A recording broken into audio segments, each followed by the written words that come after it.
June மாதம் 4ஆம் தேதி நான் சொல்றேன். அன்னைக்கு தான் ரிசல்ட். நடைபெறுகின்ற மக்களவை தேர்தலில் தேசிய ஜனநாயக கூட்டணியின் கடலூர் நாடாளுமன்ற தொகுதி பாட்டாளி மக்கள் கட்சியின் வெற்றி வேட்பாளர் இதோ இரு கரங்களை கூப்பி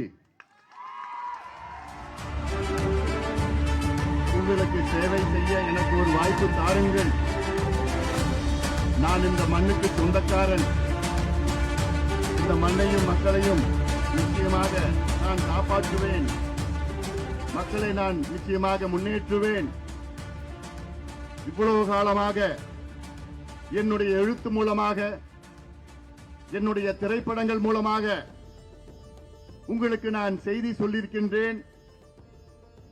இப்பொழுது களத்தில் நேரடியாக நின்று உங்களுக்கு ஒரு மாற்றம் வர வேண்டும் என்ற நோக்கத்தில் நான் போட்டியிடுகின்றேன் என்று இதோ நிற்கின்ற நம்முடைய தங்கர் பச்சான். யாருடைய தங்கர் பச்சான்? நம்முடைய தங்கர் பச்சான் அவர்களை நீங்கள் எல்லோரும் ஆதரவளித்து மாம்பழம் சின்னத்தில் வாக்களித்து அவரை வெற்றி பெற செய்யுமாறு உங்கள் எல்லோரையும் பணியோடு பாசத்தோடு உரிமையோடு கேட்டுக் கொள்கின்றேன். இங்கு தங்கர் பச்சான் அவர்கள் வெற்றி பெற்றால் டெல்லியிலே நம்முடைய பிரதமர் அவர்கள் 3வது முறையாக பிரதமராக வெற்றி பெறுவார்கள். இன்று தங்கர் பச்சான் அவர்கள் இங்கு வெற்றி பெற்றால் ஒட்டுமொத்த கடலூர் மாவட்டம் வளம் பெறும், வளர்ச்சி பெறும். மேடையில் இந்த தேர்தல் பிரச்சார கூட்டத்திற்கு வருகை தந்து எனக்கு முன்பு பேசிய தமிழ் மாநில காங்கிரஸ் கட்சியின் மரியாதைக்குரிய முன்னாள் நாடாளுமன்ற உறுப்பினர் திரு PRS வெங்கடேசன் அவர்களும், நெடுஞ்செழியன் அவர்களும், ஞானச்சந்திரன் அவர்களும், ரகுபதி அவர்களும், தங்கவேல் அவர்களும், பாரதிய ஜனதா கட்சியின் மணிகண்டன் அவர்கள், சாய் சுரேஷ் அவர்கள், அமமுகவின் ராதாகிருஷ்ணன் அவர்கள், முருகன் அவர்கள், RV சிவகுமார் அவர்கள், அன்வர் பாஷா அவர்கள், சக்திவேல் அவர்கள், கணேசன் அவர்கள், புதிய நீதி கட்சியின் வீரமணி அவர்கள், இந்து மக்கள் கட்சியின் ஜம்பலிங்கம் அவர்கள், காமராஜ் மக்கள் கட்சியின் ஜெயகாந்தம் அவர்கள், நம்முடைய பாட்டாளி மக்கள் கட்சியின் விருதை வள்ளல் 5 ஆண்டுகளுக்கு முன்பு இதே மேடையில் உங்கள் முன் நின்று கொண்டு எனக்கு ஒரு வாய்ப்பு தாருங்கள் என்று சொன்னவர், படித்தவர், ஒரு மருத்துவர், விருதை வள்ளல். வள்ளல் என்றால் அவருடைய பணத்தையும் சொத்தையும் உங்களுக்கு கொடுத்தவர். அப்படிப்பட்ட ஒரு நேர்மையான வேட்பாளரை நீங்கள் தேர்வு செய்யவில்லை.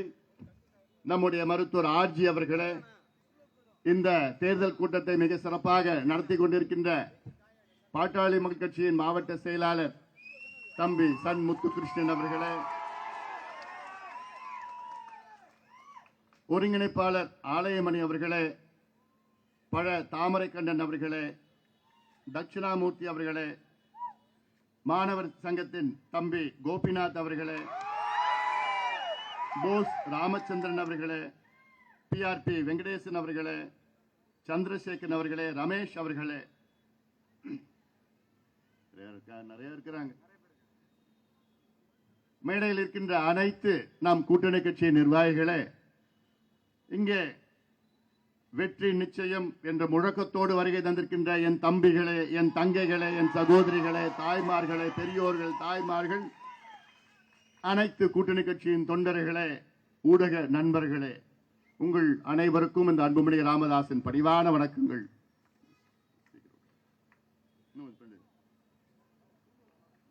உங்களை இந்த தேர்தல் பிரச்சாரத்தில் சந்திப்பதில் எனக்கு மிக்க மகிழ்ச்சி. அதிலும் நம்முடைய தங்கர் பச்சான் அவர்களை உங்களுக்கு அறிமுகம் செய்வதில் எனக்கு இரட்டிப்பு மகிழ்ச்சி. 10 நாட்களுக்கு முன்பு தேர்தல் கூட்டணி பேச்சு நடந்து முடிந்தது. அதன் பிறகு பாட்டாளி மக்கள் கட்சிக்கு தேசிய ஜனநாயக கூட்டணியில் 10 தொகுதிகள் ஒதுக்கப்பட்டது. இந்த தொகுதிகளில் யார் யார் வேட்பாளர்களாக நிறுத்தி வைக்க வேண்டும் என மருத்துவர் ஐயா அவர்களும் நாங்களும் ஆலோசனை செய்தோம். அப்பொழுது ஒவ்வொரு தொகுதியாக ஆலோசனையின் பொழுது கடலூர் தொகுதியில் யார் போட்டியிடலாம் என்றெல்லாம் ஆலோசனை நடைபெற்றது. நம்முடைய விருதை வள்ளல் அவர்களை மீண்டும் போட்டியிடலாம் என்ற ஆலோசனைகள். நம்முடைய மாவட்ட செயலாளர்கள் எல்லாம் இருக்கின்றார்கள், முன்னாள் செயலாளர்கள் எல்லாம் இருக்கின்றார்கள். நம் கட்சியிலே எத்தனையோ தகுதியானவர்கள் எல்லாம் இருக்கின்றார்கள். அப்படியும் எனக்கு ஒரு யோசனை வந்தது. ஏன் இந்த மண்ணுக்கு சொந்தக்காரர், இந்த தகுதியான ஒரு வேட்பாளர், இந்த மண்ணின் பிரச்சனைகளை பற்றி, மக்களின் பிரச்சனைகள் பற்றி நன்கு அறிந்தவர், அவரை ஏன் நிறுத்தி வைக்க கூடாது என்று எனக்கு ஒரு யோசனை வந்தது. ஐயாவிடம் கேட்டேன், நல்ல யோசனைப்பா அப்படின்னு ஐயா சொன்னாரு. உடனடியாக அவருக்கு அலைபேசியிலே கைபேசியிலே தொடர்பு கொண்டேன். அவர் லண்டனில் இருந்தார். நான் ஒரே ஒரு கேட்டேன், ஏங்க உலகாலமா உங்க எழுத்து மூலமாக, உங்க திரைப்படம் மூலமாக, எத்தனையோ காணொளி மூலமாக, வலைத்தளங்களில் நீங்கள் உங்களுடைய பதிவுகள் எல்லாம் போடுறீங்க, தைரியமாக நீங்க கருத்துக்கள் சொல்கிறீர்களே, நேரடியாக களத்திலே இறங்கி மக்களை சந்தித்து மக்களின் பிரச்சனைகளுக்கு தீர்வு காண பாட்டாளி மக்கள் கட்சியின் வேட்பாளராக நீங்கள் நிற்கிறீர்களா என்ற கேள்வி கேட்டேன். நான் கேட்டது நியாயம் தானே, சரியான கேள்வி தானே அது. அவர் ஒரு சில நொடிகளில் சிந்தித்து, நீங்க என்ன சொன்னாலும் நல்லதுக்கு தான் நீங்க சொல்லுவீங்க, நீங்க சொன்னா நிச்சயமாக நான் நிற்கின்றேன். அவர் செய்த இந்த முடிவு சாதாரண முடிவு நினைச்சுக்காதீங்க. நீங்க அவர் நினைச்சிருந்தானா எப்பயோ வந்திருக்கலாம், அரசியல் வந்திருக்கலாம், ஆட்சியில் வந்திருக்கலாம், எம்எல்ஏ இருக்கலாம், எந்த கட்சியில் வேணா போயிருக்கலாம், எப்பயோ நடந்திருக்கும். அது உலகாலமாக அவர் எழுத்து மூலமாக, எழுத்தாளர், அவர் சிந்தனையாளர், அவருடைய எழுத்தும் சிந்தனையும் அவர் திரைப்படங்களில் நாம் பார்த்திருக்கின்றோம். வித்தியாசமான திரைப்படம். நான் திரைப்படத்தை பத்தி நான் பேச வரல. அழகி திரைப்படமா, பள்ளிக்கூடமா, களவாடிய பொழுதுகளா, கருமேகம் கலங்கந்தர, இதெல்லாம் நான் பேச வரல. அது உங்களுக்கு தெரியும். நான் பேச வந்தது ஏன் நம்ம கூட்டணியில் அவர் போட்டியிடுகின்றார். அவர் சினிமா துறையில் ஒரு சிலர் அவரை பார்த்து, ஏன் தங்கர் இப்படி பண்ணிட்டீங்க, ஏன் பிஜேபி கூட்டணியில் போய் சேர்ந்துட்டீங்க, இந்த கேள்வியெல்லாம் அவர்கிட்ட கேட்டு இருக்கிறாங்க. அவர் அதுக்கு சொன்ன பதில், ஏங்க நானும் 57 வருஷமா காத்துட்டு இருக்கிறேன், இந்த 2 கட்சிகளும் ஏதாவது நல்லது செய்வாங்க, என் மண்ணுக்கும் என் மக்களுக்கும் நல்லது செய்வாங்க, நான் 57 வருஷமா காத்துட்டு இருக்கிறேன். நானும் எவ்வளவு போராடி பார்த்துட்டேன். திமுக அதிமுக, திமுக அதிமுக மாறி மாறி, எனக்கு எல்லா முதலமைச்சர்களும் எனக்கு நல்லா தெரியும். கலைஞர்ல இருந்து, எம்ஜிஆர்ல இருந்து, ஜெயலலிதா அம்மையார்ல இருந்து, எடப்பாடி பழனிசாமியும் தெரியும், ஸ்டாலின் அவர்களும் தெரியும், எல்லாம் தெரியும் எனக்கு. ஆனா இவங்க இவ்வளவு பேர் இருந்தோம், எனக்கு தெரிஞ்சோம், என் மண்ணுக்கும் என் மக்களுக்கும் இதுவரைக்கும் ஒன்னும் செய்யலையே, மாறாக என் மண்ணையும் மக்களையும் நாசப்படுத்திட்டு இருக்கிறாங்களே, அவங்களை இனி நம்பி பிரயோஜனம் கிடையாது. அதனால தான் நான் பாட்டாளி மக்கள் கட்சி சார்பிலே என் தொகுதியில என் மக்களுக்காக சேவை செய்ய நான் வந்திருக்கின்றேன் என்று பதில் அளித்திருக்கின்றார் தங்கர் பச்சான். சரியான பதில் தானே அது? நியாயமான பதில் தானே அது? அதுதான் எனக்கு அவரிடம் ரொம்ப பிடித்தது. நேர்மையானவர், நியாயமானவர். அவர் மனதிலே பட்டதை பேசிடுவார். அது நானா இருந்தாலும் சரி, யாரை பத்தியும் கவலைப்பட மாட்டார். மனசுல பட்டதை பேசிடுவார். நீங்க தப்பா எடுத்துக்காதீங்க சொல்லிவிடுவார். தயவுசெய்து தப்பா எடுத்துக்காதீங்க, நான் உண்மையை சொல்லிவிடுவேன். அப்படிப்பட்டவர் தான் நமக்கு வேணும். அப்படிப்பட்டவர் தான் டெல்லியிலே போய் அங்க சண்டை போடுவார். அது பிஜேபி கூட்டணி இருந்தாலும் சரி, எந்த கூட்டணி இருந்தாலும் சரி, அவர் தைரியமாக சண்டை போட்டு உங்கள் பிரச்சனையை தீர்வு கொண்டு வருவார். நான் சொன்னேன்ல, இதுக்கு முன்பு நம்முடைய மருத்துவர் ஆர்ஜி அவர்களை நிற்க வைத்தோம் 5 ஆண்டுகளுக்கு முன்பு. அவரை விட ஒரு தகுதியான வேட்பாளர் அன்று கிடைத்தார்களா? ஆனா நீங்க யாரை தேர்வு பண்ணீங்க? விருதை வள்ளல் மருத்துவர் ஆர்ஜி எம்டி படிச்சிருக்கிறார். எத்தனையோ பேர் உயிரை காப்பாத்தி இருக்கிறார். உங்களுக்கு எல்லாம் நன்கு தெரிஞ்சவர். ஆனா அவரை விட்டுட்டு நீங்க யாரை தேர்வு பண்ணீங்க? 302 ஐபிசி 302. மீண்டும் அந்த தவறை செய்யாதீர்கள். மீண்டும் அந்த தவறை செய்யாதீர்கள். ஏன்னா இது கடலூர் மாவட்டம், என்னுடைய மாவட்டம் கூட.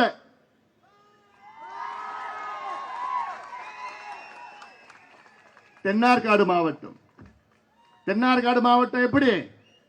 விழுப்புரம், கள்ளக்குறிச்சி, கடலூர்ல எல்லாம் தென்னார்காடு மாவட்டம். நான் தென்னார்காடு மாவட்டத்தை சார்ந்தவன்.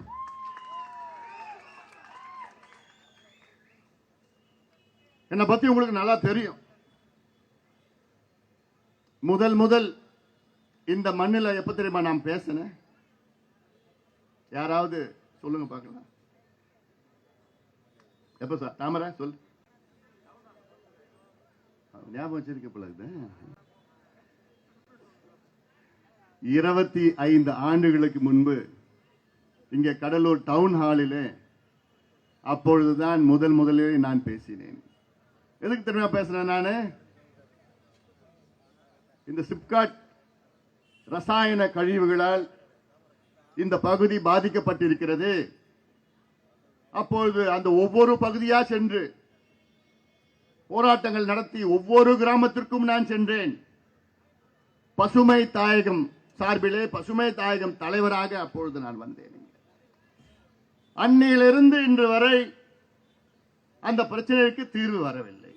எவ்வளவு காலமா? 25 ஆண்டு காலமா. இந்த 25 ஆண்டு காலத்தில் மாறி மாறி திமுக அண்ணா திமுக, திமுக அண்ணா திமுக, திமுக அண்ணா திமுக எத்தனையோ போராட்டங்கள் நடத்தி பார்த்துட்டோம். ஆர்ப்பாட்டங்கள், போராட்டங்கள், மனித சங்கிலியின் நடைபயணம், வழக்குகள், நீதிமன்றத்தில் கேஸ் போட்டோம். ஒண்ணுமே நடக்கலையே. இந்த கடலூர் சிப்காட் ரசாயன சிப்காட் தொழிற்சாலைகளால் இந்த பகுதி எப்படி தெரியுமா இருக்கு? டயாக்சின் என்னன்னு தெரியுமா உங்களுக்கு? டயாக்சின் என்றால் ஒரு நச்சு வேதிப்பொருள். அந்த பொருள் நம்ம சுவாசிச்சோம்னா, அந்த பொருள் தண்ணியில குடிச்சோம்னா நமக்கு கேன்சர் வரும். அப்படிப்பட்ட பொருள் தான் 25-30 ஆண்டு காலமாக இந்த தொழிற்சாலையில் இருந்து வெளியேறுகிறது. காற்று மூலமாக, நீர் மூலமாக, மண் மூலமாக. இங்க மட்டும் இல்ல, கடலுக்கும் அதுதான் போகுது. கடல் இருக்கிற மீனும் அதுதான் சாப்பிடுது. ஆனால் அதை பற்றி இவ்வளோ இந்த மாவட்டத்திற்கு அமைச்சர்கள் வந்தார்களே, அமைச்சர்கள் எத்தனையோ அமைச்சர்கள் வந்தாங்களே, இந்த அமைச்சர்கள் மாறி மாறி வந்தாங்களே, அதற்கு விடிவு ஏதாவது இன்னைக்கு வரைக்கும் வந்திருக்கிறதா?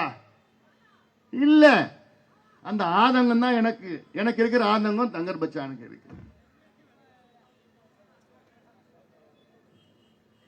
இன்னைக்கு ஆய்வுகள் என்ன சொல்லுது தெரியுமா? ஒரு சில ஆண்டுகளுக்கு முன்பு அந்த பகுதியை சார்ந்த இளநீர்ல எது தென்னை மரத்தில் இளநீர்ல டயாக்சின் இருந்தது. இளநீர் டெஸ்ட் பண்ணாங்க, அதுல டயாக்சின் இருந்தது, டெஸ்ட் பண்ணி பார்த்தாங்க. அதன் பிறகு அடுத்த கட்டத்தில் தாய்ப்பால்ல டயாக்சின் இருக்குதான். நினைச்சு பாருங்க. தாய்ப்பால்ல கடலூர் நகரம் சுத்தி உள்ள மக்களுடைய தாய்மார்கள் கொடுக்கின்ற தாய்ப்பால்ல டயாக்சின் இருக்கிறது. அந்த டயாக்சினை குழந்தை குடிச்சா என்ன ஆகும்? குழந்தைக்கு சிறு வயதிலே புற்றுநோய் வரும், தாய்க்கும் புற்றுநோய் வரும். இவ்வளோ பிரச்சனைகள் இருந்தோம். இத பத்தி இந்த திமுக திமுக ஏதாவது ஒரு வார்த்தை பேசியிருக்கிறாங்களா? தொழிற்சாலையில போய் காசு தான் கொள்ளடிச்சிட்டு வருவாங்க. ஆனா உங்களுக்காக ஏதாவது போராட்டம் நடத்தி இருக்கிறாங்களா? இதற்கு முன்பு அந்த கடலூர் சிதம்பரம் ரோட்ல போக முடியாது, நாத்தடிக்கும். ஞாபகம் இருக்கா உங்களுக்குலாம்? இங்க போனாலே தூங்கிட்டு இருந்தா எழுந்து பார்த்தா நாத்த வந்து ஐயோ சிப்காட்டான்னு கேட்போம். இந்த நம்ம ஆம்புலன்ஸ் 108 ஆம்புலன்ஸ் போது பாரு.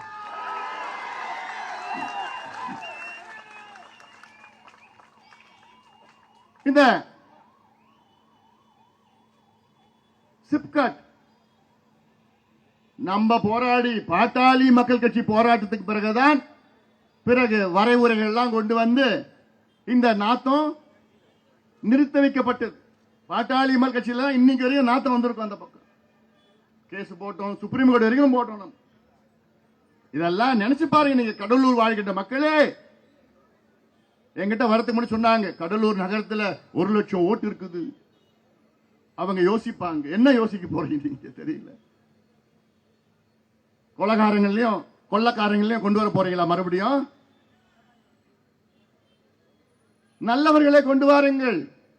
என்னை பொறுத்த வரைக்கும் தங்கர் பச்சான் அவர்கள் ஒரு நடுநிலையாளர், பொது வேட்பாளரா நீங்க பாருங்க. பாட்டாளி மக்கள் கட்சி வேட்பாளரும் பார்க்க வேண்டாம், ஒரு பொது வேட்பாளரா நீங்க பாருங்க.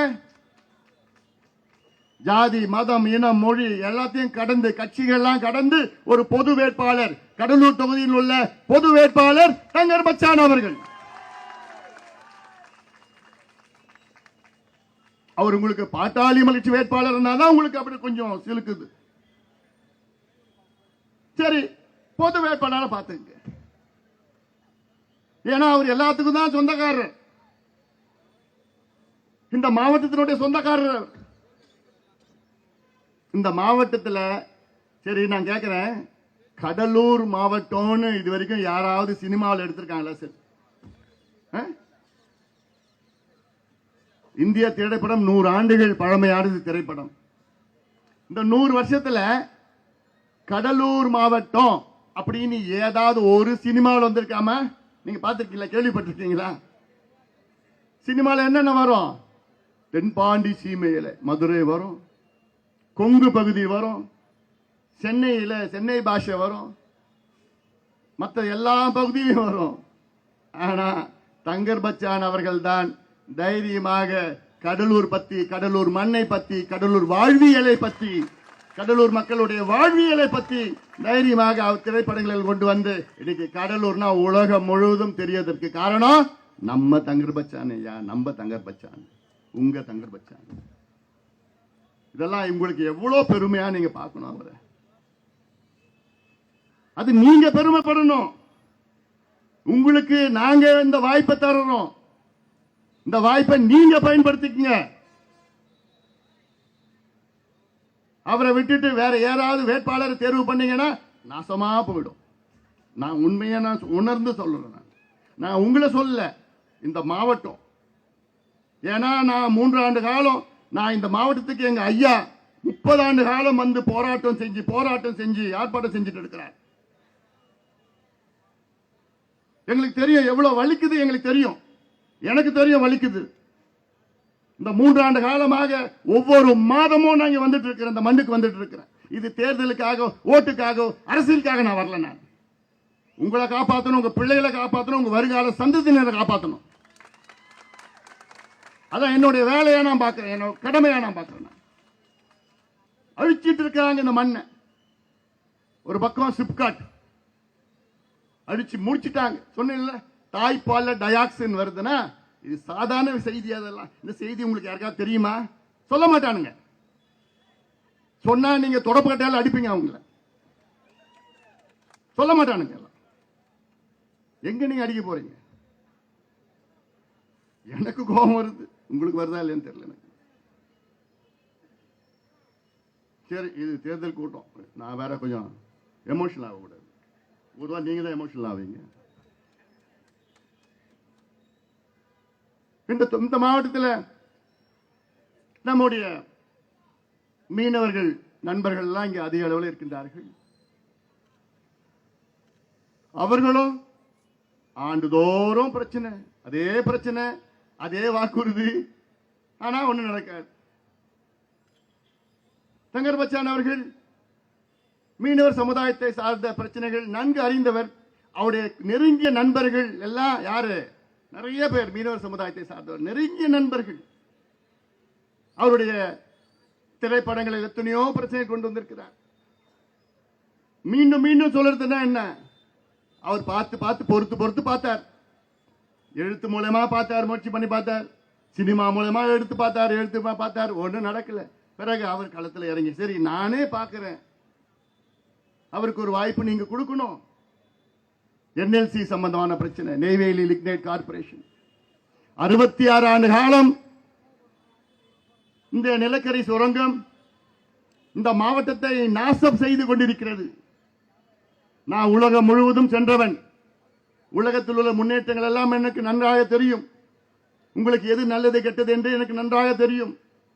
ஐயா அவர்கள் எங்களை நேர்மையான முறையிலே, நீங்கள் என்று சொன்னால் எங்கள் பாட்டாளி கட்சியை நேர்மையான முறையிலே நடத்துகின்றார்கள். நியாயமான போராட்டங்கள் நடத்த வேண்டும் என்று, மக்கள் பிரச்சனை என்று எங்கேயாவது இருந்தால் உடனடியாக எங்கே போராடுவோம். இந்த என்எல்சி 66 ஆண்டு காலம் செயல்பட்டு 40,000 ஏக்கர் விளைநிலங்களை அழித்து இன்னும் 60,000 ஏக்கர் வேண்டும் என்று துடித்துக் கொண்டிருக்கின்றார்கள். அதற்கு எத்தனை போராட்டங்கள் நாங்கள் செய்தோம்.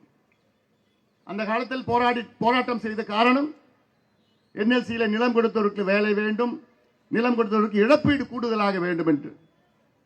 அதையெல்லாம் 66 ஆண்டு காலத்துக்கு பிறகு இப்போ கொஞ்சம் கொண்டு வந்துட்டு இருக்காங்க. இவ்வளவு காலமா என்னையா பண்ண நீ? நாங்க களத்தில் இறங்கி போராட்டத்துக்கு பிறகுதான் இப்ப நீங்க அதெல்லாம் கொண்டு வரீங்க, செய்யறீங்க. நீங்க அது செய்யறதுன்னா என்ன, சும்மா பிச்சை போடுறான் அவன். அதெல்லாம் நம்பாதீங்க, நீங்களா நம்ப வேண்டாம்.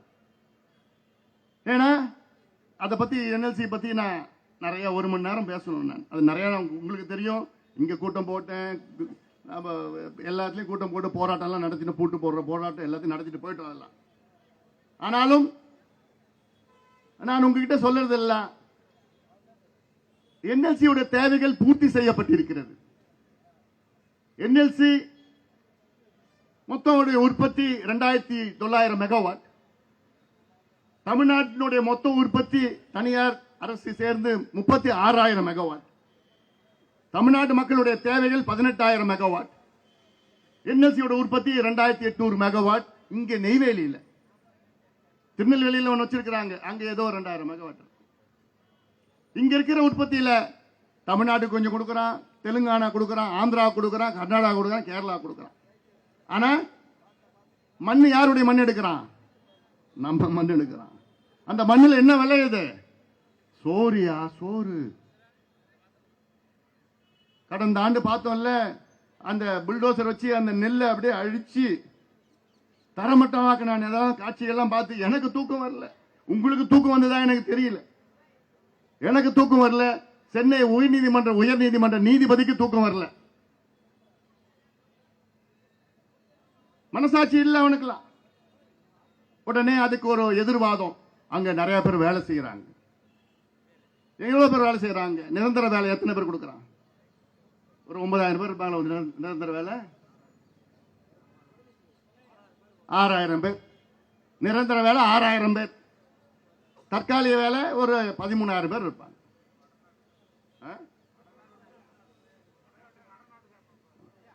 அங்க வந்தவங்க யாரு வந்துட்டு இருக்காங்க? தமிழ்நாடு சார்ந்த வந்திருக்காங்களா? இல்ல யாரும். அங்க இப்ப பீகார், சத்தீஸ்கர், பஞ்சாப், ஹரியானா இந்த மாநிலத்தில் வந்திருக்கிறாங்க. சரி, அதை விட்டுடுங்க, வேற.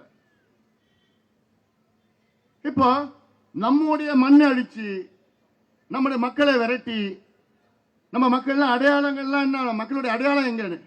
அந்த கிராமத்தில் அவங்க வாழ்ந்த மண், அவங்க முப்பாட்டம், பாட்டம், பூட்டம், அவங்க கோவில், சமாதி எல்லாம், பள்ளிக்கூடம் எல்லாம் அங்கதான் இருக்கு. அதெல்லாம் அழிச்சு அழிச்சு என்ன எதுக்கு? மின்சாரம் தயாரிக்கிறானா. அதுவும் பொல்யூட்டட் கரண்ட், மாசுபட்ட ஒரு மின்சாரம். இப்ப உலகம் முழுவதும் புதுப்பிக்க வல்ல எரிசக்தி மாத்திட்டு இருக்காங்க, ரினியூவல் எனர்ஜி மாத்திட்டு இருக்காங்க. உலகம் முழுவதும் போயிட்டு இருக்கு, மாத்திட்டு.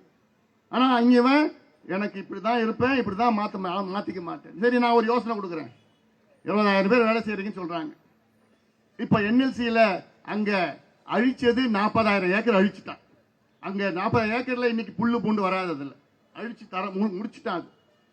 இப்போ நான் ஒரு யோசனை கொடுக்கிறேன். அந்த 40,000 ஏக்கர்ல நீங்க சூரிய ஒளி மூலமாக மின்சாரம் தயாரிங்க, சோலார் பிளான்ட் அங்க அமைக்குங்க. அந்த 40,000 ஏக்கர்ல எத்தனை சோலார் பிளான்ட் அமைக்கலாங்க. எத்தனை மெகாவாட் தெரியுமா? 15,000 மெகாவாட். இந்த 40,000 ஏக்கர்ல 15,000 மெகாவாட் சோலார் பிளான்ட் அங்க அமைக்கலாம். இன்னைக்கு அமைக்கலாம்.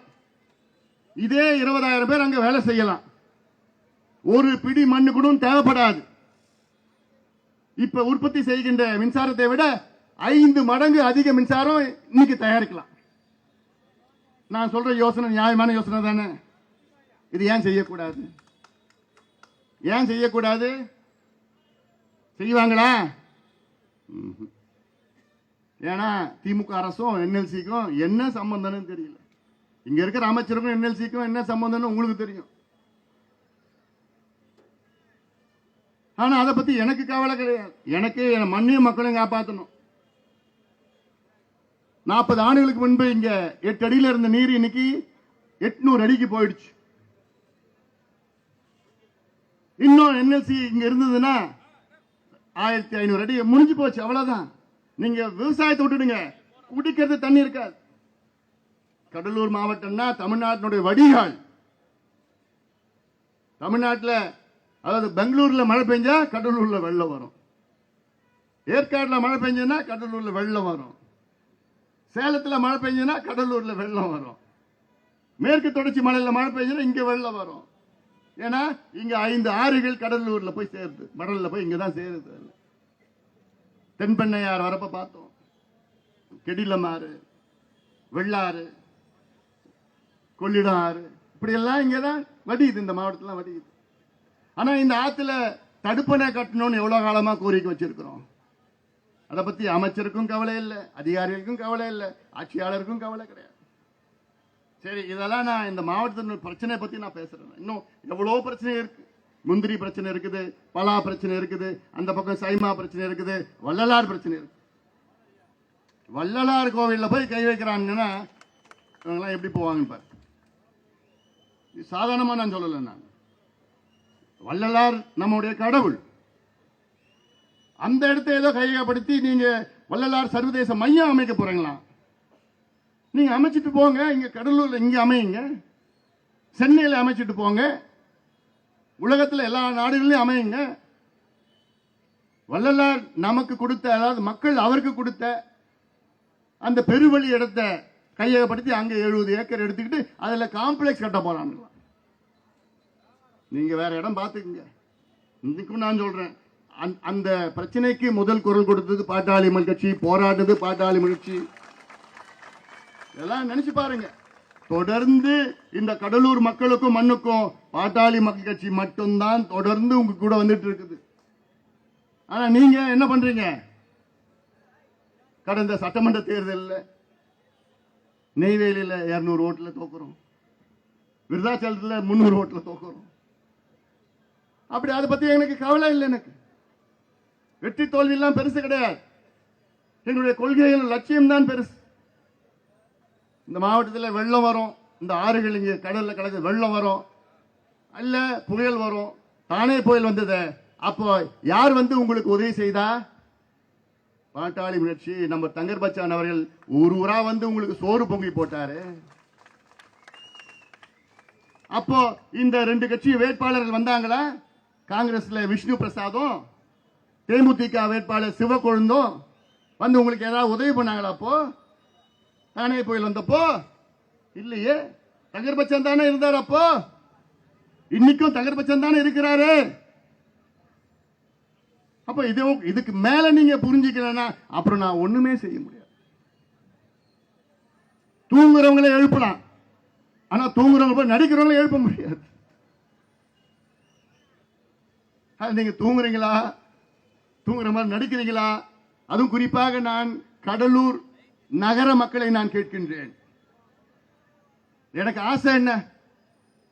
இந்த போக்குவரத்து நெரிசல் இருக்கு. எனக்கு நான் திட்டம், நான் தமிழ்நாட்டில் ஆட்சியில் இருந்தால் நான் என்ன பண்ணுவேன் தெரியுமா? மரக்காணத்துக்கும் பாண்டிச்சேரி நடுவில் கோட்டக்குப்பம் இருக்கு. அந்த கோட்டக்குப்பத்தில் இருந்து ஒரு பைபாஸ் நான் அமைப்பேன், 6 வழி சாலை. அங்கிருந்து வெளியில மேற்கு வந்து அப்படியே பாண்டிச்சேரி வெளியில அப்படியே வந்து அரியாங்குப்பத்துக்கும் பாகூருக்கு நடுவில் போய் இந்த சாலையில இணைப்பேன். அதே போன்று அங்கிருந்து வந்து நேரா கடலூருக்கு வந்து தென்பெண்ணையாறு வருது இல்ல, தென்பெண்ணையாறுல இருந்து இன்னொரு பைபாஸ் ஒன்று அமைச்சு நம்ம வடலூர் ரோடு வருது இல்ல, அங்க இருந்து ஓல்டு கடலூர் ஓல்டு டவுன் பக்கத்தில் ஓட்டி பக்கத்தில் அந்த வடலூர் ரோட்ல அமைச்சு சிதம்பரம் ரோட்ல போய் இணைப்பேன். இப்படி இணைச்சுன்னு வச்சுங்களேன், கடலூர் நகரத்துல ஒன்றும் பிரச்சனை இருக்காது, போக்குவரத்து நெரிசல் ஒண்ணுமே இருக்காது. நான் கேட்கிறேன், இங்க இருக்கிற அமைச்சர்கிட்ட கேட்கிறேன், 2011 நீங்க தானே சுகாதாரத்துறை அமைச்சரா இருந்தீங்க, 2011 நீங்க தானே இந்த கடலூருக்கு மருத்துவக் கல்லூரி அடிக்கல் நாட்டினீங்க, அந்த கல் எங்கப்பா? இல்ல இவனுங்க அப்பப்போ ஒரு செங்கல் காமிக்கிறானுங்க.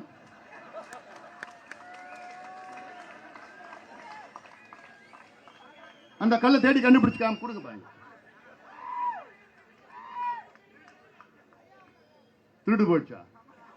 அது அவங்களுடைய இது.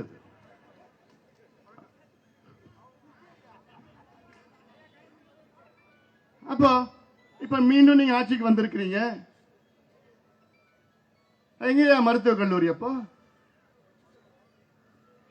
வரும், ஆனா வராது.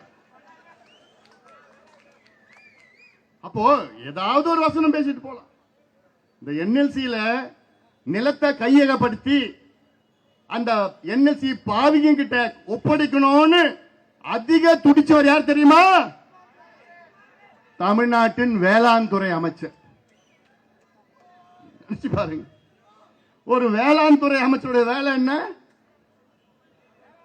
விவசாயிகளை மேம்படுத்துவது, விவசாய நிலத்தை பாதுகாப்பது, உங்கள் விளைபொருளுக்கு நல்ல விலை கொடுத்து விவசாயிகளை மகிழ்ச்சியாக வைத்துக் கொள்வது.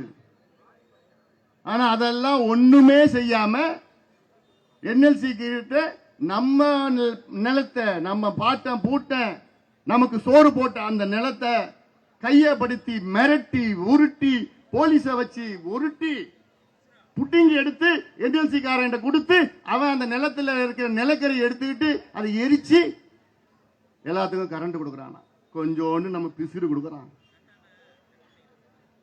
இதுதான் வேளாண் துறை அமைச்சருடைய வேலையா? அதெல்லாம் வெக்கக்கேடு, இதெல்லாம் வெக்கக்கேடு.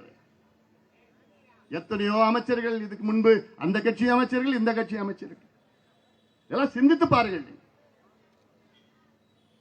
நான் சொல்லியிருக்கல, இந்த தொகுதியில் 3 வேட்பாளர்கள்.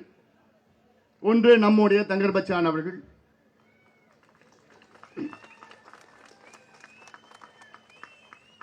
அடுத்த 2 வேட்பாளர்கள் காங்கிரஸ் சார்பிலே விஷ்ணு பிரசாத், தேமுதிக கட்சி சார்பிலே சிவக்கொழுந்து. தங்கர் பச்சான் அவர்களை பற்றி உங்களுக்கு தெரியும், இன்னும் சொல்ல போனா என்னோட உங்களுக்கு இன்னும் நல்லா தெரியும். எனக்கு அவர் எடுத்த நிறைய படம் பிடிக்கும், ஆனா அதுல ரொம்ப பிடிச்ச படம் அழகி, அது இல்லாம அடுத்தது பள்ளிக்கூடம் ஒரு படம். ஏன் தெரியுமா அந்த பள்ளிக்கூடம் படம் பிடிக்கும்? அவர் ஒரு புரட்சியை செய்திருக்கிறார் அந்த படத்தில். ஒரு இயக்கம், ஒரு மூவ்மெண்ட். ஒரு இயக்கம்னா ஒரு மூவ்மெண்ட். என்ன மூவ்மெண்ட்? அந்த படம் பார்த்தவங்க எத்தனையோ பேர், எனக்கு தெரியும் ஒரு 800-900 பள்ளிக்கூடங்கள்ல அந்த படம் பார்த்தோன்னு அந்த பழைய மாணவர்கள் எல்லாம் சேர்ந்து அந்த பள்ளிக்கூடத்துக்கு நிதி கொடுத்து, வகுப்பறைக்கு நிதி கொடுத்து அந்த பள்ளிக்கூடத்தை புதுப்பிச்சிருக்கிறாங்க. இதுதாயா உண்மையான வளர்ச்சி? இதுதானையா வேணும் உங்களுக்கு? இப்படிப்பட்ட ஒரு வேட்பாளர் நிறுத்திட்டு இங்க நின்றுட்டு இருக்கிறார். அவரை விட்டுட்டு வேற யாராவது நீங்க ஓட்டு போடுவீங்களா? ஓட்டு போட மனசு வருமா உங்களுக்கு? விஷ்ணு பிரசாத் யாரு? சில பேர் சொல்லுவீங்க, என்னுடைய மச்சான் மைத்துனர். என்னுடைய மைத்துனர் தான், அது என்னால மாற்ற முடியாது. அவர் காங்கிரஸ் கட்சி வேட்பாளர். அவர் இதற்கு முன்பு செய்யார் சட்டமன்ற உறுப்பினராக பணியாற்றினார். அதற்கு இப்பொழுது ஆரணி நாடாளுமன்ற தொகுதியின் நாடாளுமன்ற உறுப்பினர். இப்போ நான் கேட்கிறேன், அங்கிருந்து இங்க ஏன் வந்தீங்க? நீங்க இங்க என்ன உங்களுக்கு வேலை? ஏன்னா அங்க அவருக்கு சீட்டு கொடுக்கல, தொகுதி கொடுக்கல. நீங்க அங்க நல்லா பண்ணிருந்தீங்கன்னா அங்க உங்களுக்கு சீட்டு கொடுப்பாங்க, தொகுதி கொடுத்திருப்பாங்க. தொகுதியும் கொடுக்கல, சீட்டும் கொடுக்கல. அதன் பிறகு இங்க போட்டியிடுறார் காங்கிரஸ் சார்பில். போட்டிட்டு அது நம்மளை பத்தி பேசிட்டு இருக்கார். எப்படி வேணா பேசிட்டு போங்க, அதை பத்தி எனக்கு கவலையும் கிடையாது. எனக்கு என்னுடைய கட்சி, என்னுடைய கூட்டணி, என்னுடைய கட்சி அதுதான் முதன்மை. அதுக்கு பிறகுதான் என்னுடைய குடும்பம், அதுக்கு பிறகுலாம் அதுக்கப்புறம். தங்கர் பச்சான் இங்கே 2 லட்சம் வாக்குகள் வித்தியாசத்தில் வெற்றி பெற வேண்டும். எதிரணியில் உள்ள வேட்பாளர்கள் எல்லாம் டெபாசிட்டை இழக்க வேண்டும், டெபாசிட்டை இழக்க வேண்டும். அதில் நீங்கள் உறுதியா இருங்கள், உறுதியா இருக்க வேண்டும். இன்னொரு வேட்பாளர் சிவக்கொழுந்து அவர்கள், அவர் பண்ருட்டி முன்னாள் சட்டமன்ற உறுப்பினர். சரி, நீங்க என்ன பண்ணீங்க பண்ருட்டிக்கு? ஏதாவது ஒரு துரும்பு சொல்லுங்க. நீங்க எம்எல்ஏ இருந்த நேரத்தில் ஏதாவது சின்ன துரும்பு நீங்க பண்ணீங்கன்னு சொல்லுங்க. ஒண்ணுமே கிடையாது, ஒண்ணுமே கிடையாது. இதே விஷ்ணு பிரசாத் அவர்கள் 2014 மக்களவை தேர்தலில் காங்கிரஸ் கட்சி தனியாக போட்டியிட்டது. அப்பொழுது ஆரணி, இதே தொகுதி ஆரணி, அவர் நின்ன தொகுதி. அப்போ தொகுதியிலே எத்தனை வாக்குகள் வாங்கினா தெரியுமா உங்களுக்கு? 28,000 வாக்குகள். எவ்வளவு? மொத்தம் 6 எம்எல்ஏ தொகுதி சேர்த்து 28,000 வாக்குகள் வாங்கினார். ஏன் அந்த தேர்தலில் KS அழகிரி அவர்கள், முன்னாள் காங்கிரஸ் கட்சி தலைவர், கடலூர் நாடாளுமன்ற தொகுதியின் வேட்பாளர், அப்போ அவர் எத்தனை வாக்குகள் வாங்கினா தெரியுமா? 27,000 வாக்கு. ஆக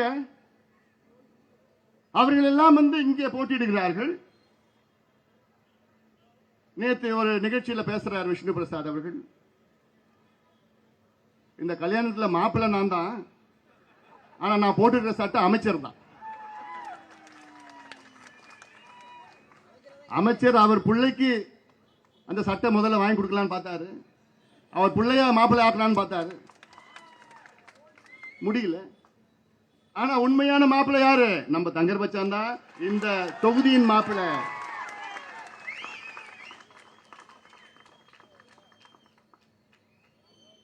விஷ்ணு பிரசாத் அவர்கள் கல்யாண மண்டபம் மாறி வந்துட்டார். ஆரணி கல்யாண மண்டபம் அங்க போயிருக்கணும், கடலூர் கல்யாண மண்டபத்துக்கு தப்பை தவறி மாறி வந்துட்டார் அவர். இங்க அவருக்கு வேலை இல்லை, இங்க வேலை இல்லை. அதனால அதெல்லாம் நீங்கள் தெரிந்து கொள்ளுங்கள், புரிந்து கொள்ளுங்கள். அதெல்லாம் அதே போன்று ஒரு தேர்தல் பிரச்சாரத்தில் நாகரிகமா பேச வேண்டும், யார் இருந்தாலும் சரி. நாங்க எங்க கட்சி, எங்க தொண்டர்களை டீசென்ட் அண்ட் டெவலப்மெண்ட் பாலிடிக்ஸ், அந்த நோக்கத்திலே தான் நாங்கள் வழி நடத்துகின்றோம். எங்களுடைய நோக்கம் ஒட்டுமொத்த வளர்ச்சி, ஹாலிஸ்டிக் growth, ஹாலிஸ்டிக் டெவலப்மெண்ட், அதான் எங்களோட நோக்கம். என் தம்பிகள்லாம் ரொம்ப பாசமா, அதாவது பாசக்கார பசங்க.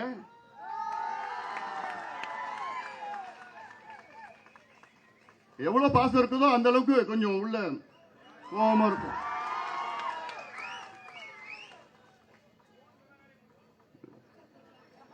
ஏண்டா நீ வேற, வஜ்ரா வண்டியே ரிவர்ஸ்ல போக வச்சானுங்க என் தம்பிங்க இந்த மண்ணில். ஆனாலும்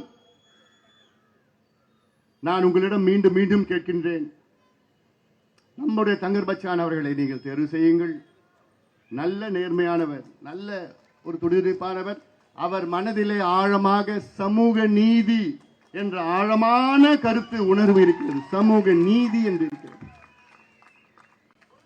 வேற எந்த வேட்பாளர்கிட்டையும் அந்த சமூக நீதி அப்படிலாம் எதுவுமே கிடையாது. அதை நீங்கள் தெரிந்து கொள்ள வேண்டும், புரிந்து கொள்ள வேண்டும். மருத்துவர் ஐயா அவர்கள் அவரை நிறுத்தியிருக்கின்றார்.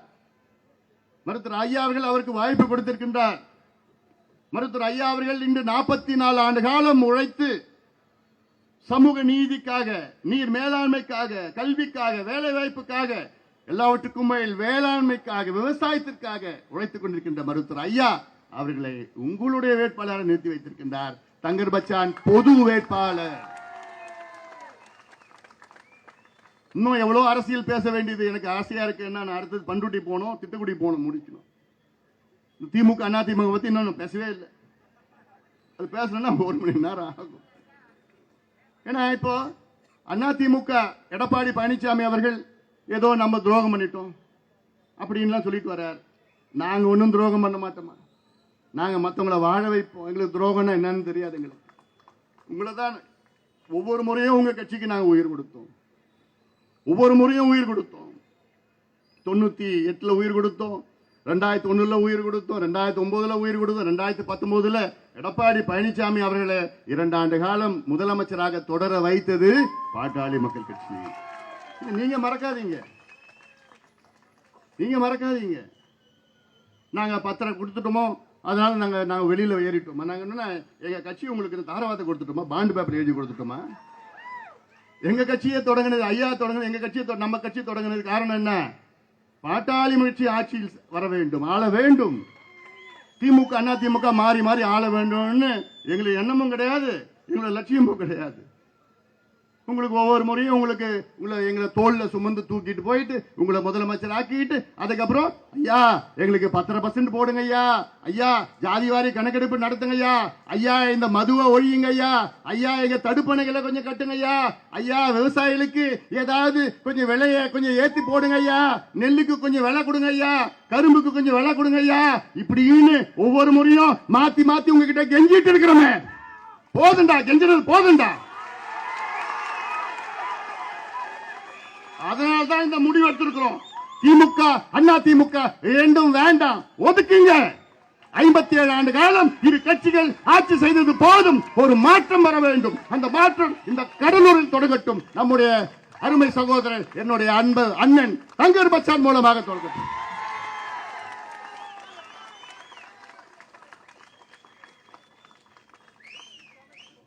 புரியுதா? நிச்சயம் இன்னும் நிறைய செய்தி இப்ப இல்ல, அவருடைய வெற்றி விழாவுக்கு நான் வரேன். பெரிய மேடை போடுங்க, பெரிய மேடை போடுங்க. வந்து உறுதியாக வருவோம். மீண்டும் நான் கேட்கின்றேன், கடலூர் பகுதியில் வாழ்கின்ற மக்கள், குறிப்பாக கடலூர் நகரத்தில் வாழ்கின்ற மக்கள், இவர் ஒரு தொந்தரவும் உங்களை பண்ண போறது கிடையாது. உங்ககிட்ட எந்த தொந்தரவும் பண்ண போறது கிடையாது. நேர்மையானவர், யாரு பத்தி பிரச்சனை இல்லை. மற்றவங்களாம் அப்படி கிடையாது. உங்களை அச்சுறுத்தி தொந்தரவு பண்ணி உங்களுக்கு எல்லாம் பண்ணி என்னென்னமோ பண்ணுவாங்க. ஆனா அவர் எதுவும் பண்ண போறது கிடையாது. அது நான் உத்தரவாதம் தரணும். அதுலயும் குறிப்பாக அதிமுக உடைய தொண்டர்களுக்கு என்னுடைய அன்பான ஒரு வேண்டுகோள், உங்க வாக்குகளை வீணாக்காதீங்க. உங்க வாக்குகளை எங்களுக்கு போடுங்க. நீங்க நிக்கிறது தேமுதிக தானே நிக்கிறது. ஏன் வீணாக்காதீங்கன்னு சொல்றதுன்னா, உங்களுக்கு பிரதமர் வேட்பாளர் கிடையாது. இப்ப இந்த தேர்தலில் எடப்பாடி பழனிசாமி அவர்கள் இங்கே முதலமைச்சராக ஆக போறது கிடையாது. இந்த தேர்தலில் பிரதமர் ஆக போறது கிடையாது. உங்க கூட தேசிய கட்சி எதுவும் கிடையாது.